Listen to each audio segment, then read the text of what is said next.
Hello and welcome to our latest unboxing video. I'm Eliza and this is, Amber. and we are here with a box of adult books.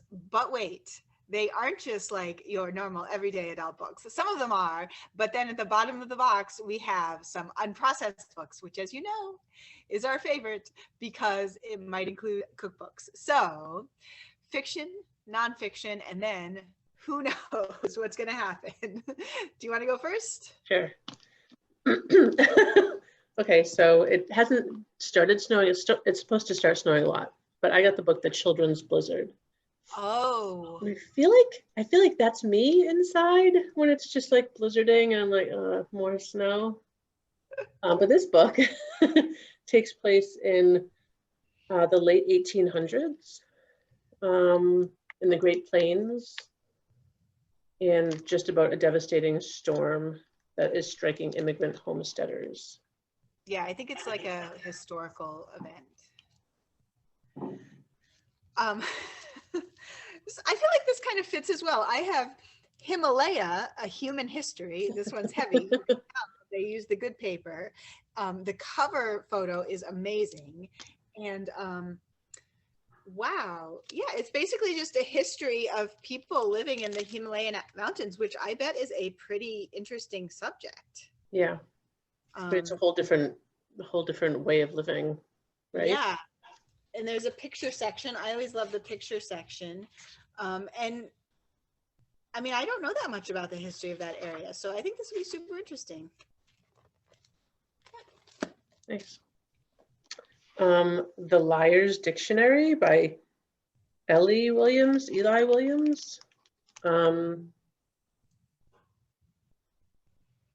It's a fiction. Final year of the 19th century. The cover is interesting because it's like a mix of a bird and a book. So it's two narratives. It's the end of the 19th century and then present day. Oh. So like historical fiction, but maybe a little more literary? Maybe has to do with lies and language, I think. So it's short. Ooh, this is 400 Souls, and it's edited by Ibram X. Kendi, who wrote How to Be Anti-Racist, which I haven't read that book. I know a lot of people are reading it, but I did just read an interview with him, and it was really good. Like, he just has really interesting things to say. And this is a community history of African American from sorry, for some reason I'm having trouble saying this, 1619 through 2019. And on the back, it looks like a lot of different authors contributed this. And then the 400 Souls, I'm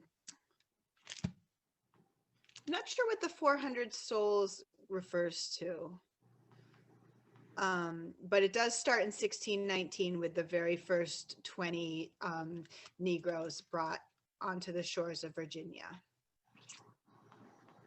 So, yeah, I mean, this is an important part of our history that's really been neglected. So yeah.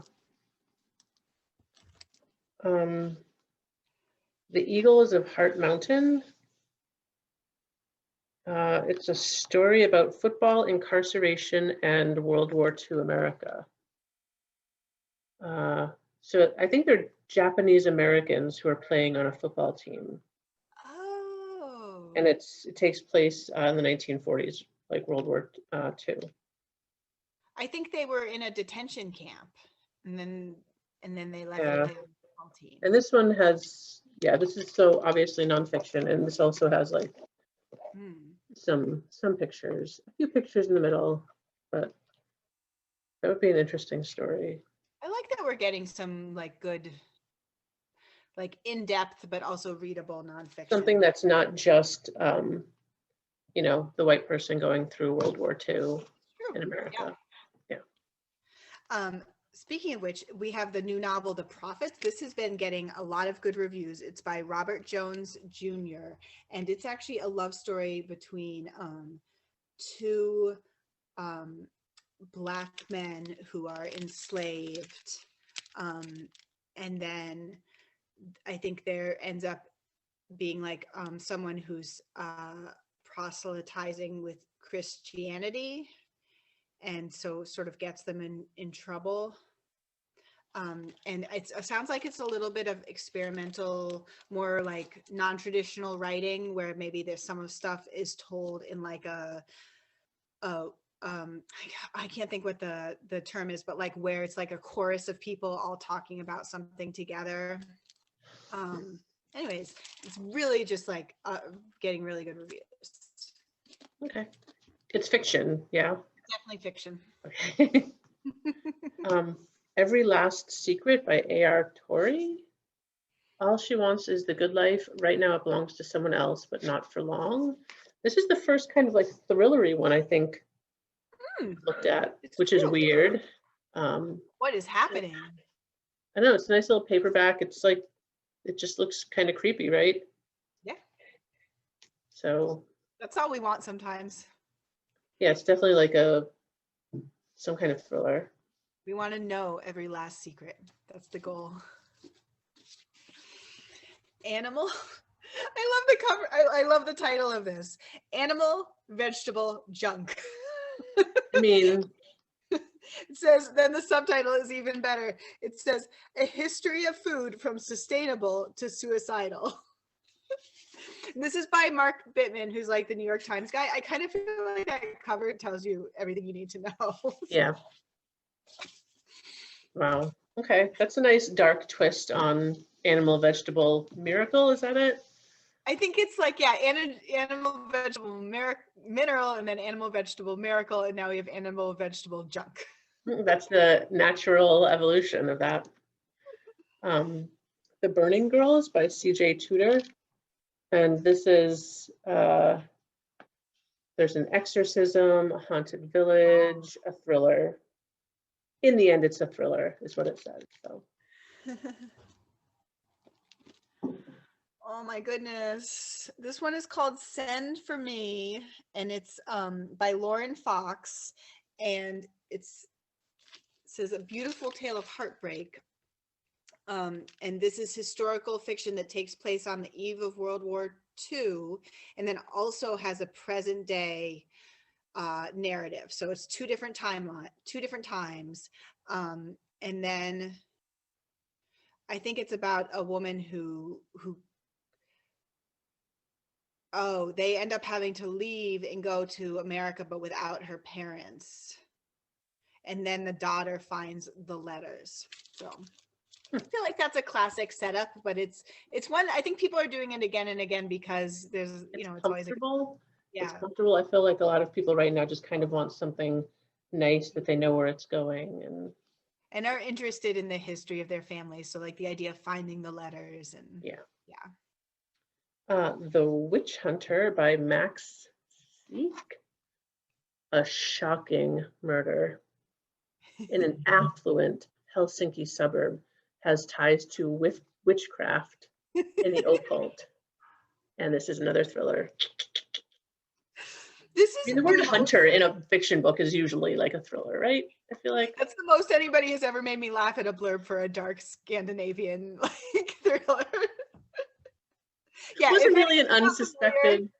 Those books tend to get really, really grim, but yeah. they're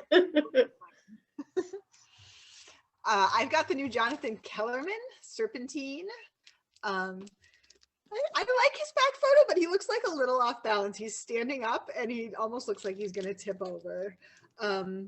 Yeah, so I think this is just his same detective, another case for his same guy. Okay. I only have 2 books left. They're both pretty exciting. Neither one has been processed. Yes. So first I'm going to look at, there's some like, you guys like see me touching these books, but you can't see the books really. They just feel so nice. That's why they do it. Of course, nothing sticks to it, like processing stickers and barcodes. Oh yeah, that's a problem. Sandy Rustic, Creating a Cozy and Happy Home.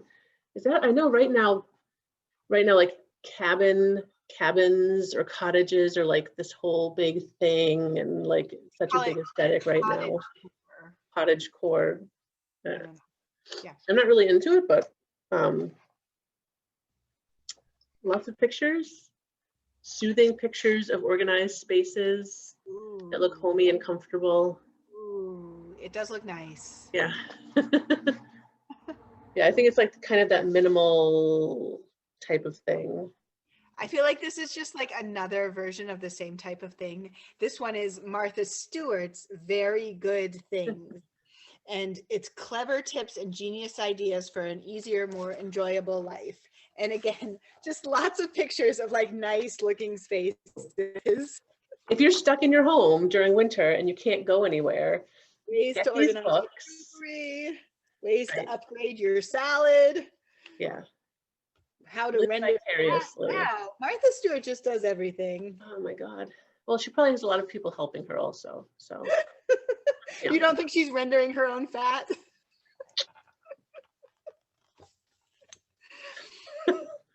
Okay, one last one, and this one looks like the best of the bunch. Pyometry.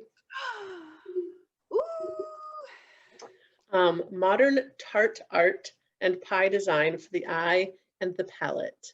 This is something that I will never, ever do, but I love looking at books of it. I mean, look at this. That's pie. That's not illustrations. What? Yeah, I'm telling you, it's like graphic design, like mangoes. These are mangoes, kiwis, and maybe that's guava, a little white thing, or whatever that. There's a fruit that's cut up that looks like that. Kiwi. That's No, amazing. there's kiwi, mango, and something else. That white one with like the little. Is it dragon fruit? No, I don't remember what it is. But yeah, those are all pies. This is wild. That's wild. There's what? Marbled pie dough? Do you see this? That's crazy. Colored pie dough. So if you are like, I feel like this is probably if you're comfortable making pie. Yeah. And you want to go a little bit crazy, then you should go a little bit crazy, right? Or a lot crazy. Or a lot crazy. Wow. Okay. Okay, that makes this the very last book. Also, I think this is like a cookbook, but also with narrative sections, which is always kind of fun. And it's called In Baby's Kitchen, and it's the recipes and stories of grandmothers from 8 African countries that touch the Indian Ocean. I really like the cover of this. It's actually kind of heavy. It's like hard to. So yeah, it looks like each one has recipes, but then also interviews with people. Like here's an interview with someone called Ma Abiba in Eritrea. But I every time I read a novel that's set in Africa, I'm just not that familiar with a lot of food from African countries, and so I'm kind of excited about this. Lots of times I like try to Google the items, but I like the idea of actually like having the interviews with the women. Yeah. Yeah. Okay, well, that was a lot of good stuff. That's it. So long.